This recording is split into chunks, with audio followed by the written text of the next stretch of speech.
Hello viewers, my name is Ethan Kalioma and this is my video essay on comparison to my recommended video, Midsommar, and FEA 101's class of understanding film, Devil's Backbone.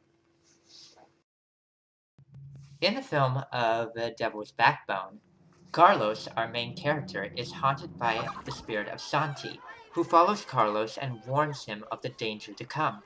Presumably, our story is taking place in a boarding school, isolated from civilization. In Ari Aster's film Midsommar, the story is also taking place in an isolated area in a commune in Sweden, where Danny is haunted by the trauma she experienced and is slowly introduced to the cult. In both films, the use of lighting is a very important tool to emphasize suspense, drama, fear, and to foreshadow evil, death, and trauma. In Devil's Backbone, the use of shadows are used to foreshadow the dark future events.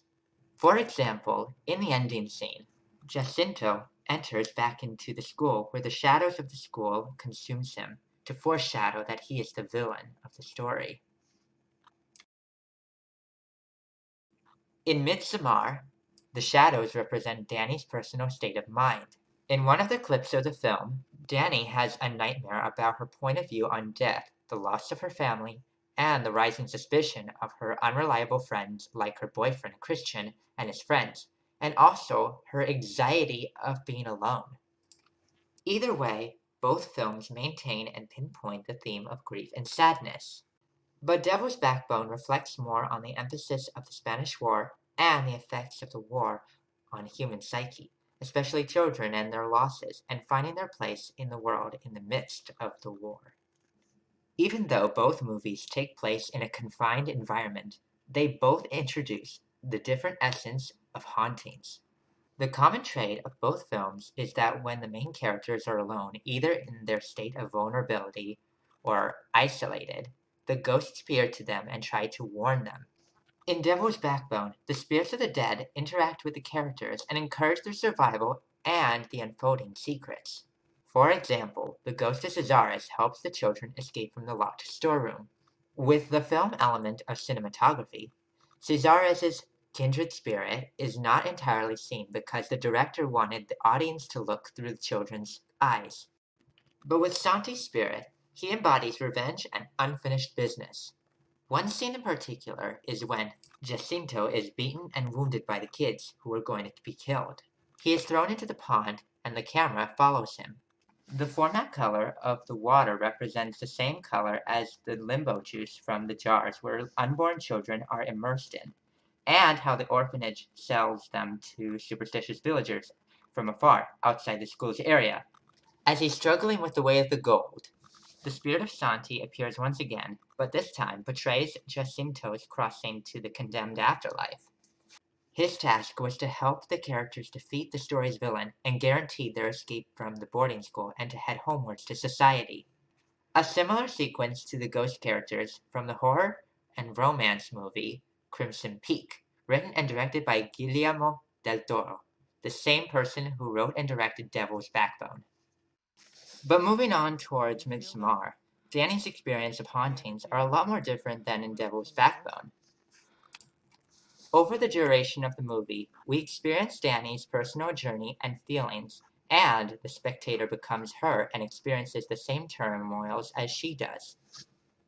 In one of the scenes, the use of VFX visuals and lighting illuminates the surroundings, including extra bright daylight, vivid details of nature, and sensitive sounds. All of this replicates an overwhelming sensory experience.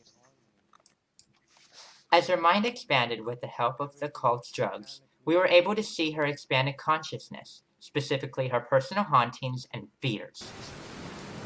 When she becomes triggered by Josh's quotes, "You guys are like my family." the sounds of nature are at a halt as she becomes panicked again by the reminder of family, as though it predicts Danny's presumed destiny as May Queen, a living goddess of nature. In glimpses of Danny's mental viewpoint, the spirits of Danny's family appear to her. Just like in Devil's Backbone, the apparitions are a reminder to her that she's in the crossroad with death, but also her only connection to the outside world beyond the cult. In another scene, Danny is crowned May Queen and is congratulated by the cult members. The camera follows Danny's point of view and pushes away from Christian, her boyfriend. This represents that the story gradually becomes only her story, and the supporting characters are side stories in contrast from the beginning when she was part of a couple and friends group. In a sense, when we see them in the disoriented crowd and leaving her, this foreshadows her disconnection from the outside world and that the cult is now taking advantage of her, in placing her as part of a new family and being assimilated in their way of life, and that death is imminent. I hope you enjoy the video, and I wish you a happy holidays. This is Ethan signing off.